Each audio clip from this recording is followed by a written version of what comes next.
By the time of the 1940 and 1952 congressional actions, where Congress repeats subject to the jurisdiction thereof, given Juan Kim Ark, one might have expected Congress to use a different phrase if it wanted to try to disagree with Juan Kim Ark on what the scope of birthright citizenship or the scope of citizenship should be.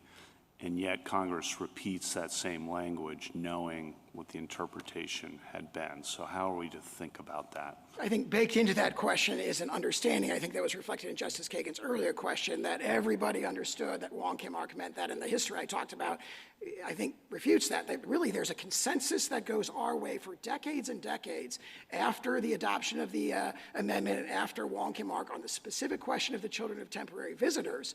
And it's really not until, and again, and their author in 1921 is saying, hey, the other side is the consensus. I'm sorry. Sorry, go ahead.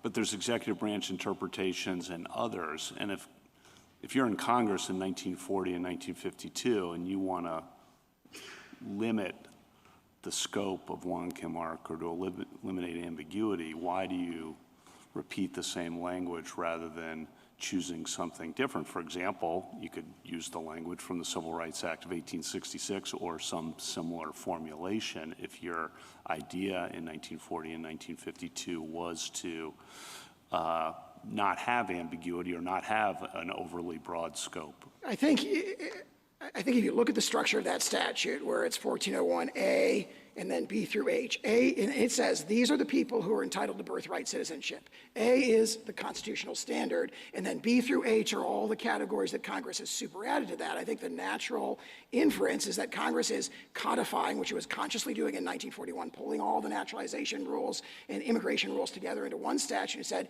you go to one place, here's who is a birthright citizen. A, those who are guaranteed that right by the citizenship clause, and B through H are the ones that Congress has added through its naturalization power. So that inference to me says A is merely, it's not trying to change or alter the constitutional standard, it's just saying, hey, the baseline is what the Constitution says, and we codify that, and then we move on to the new categories.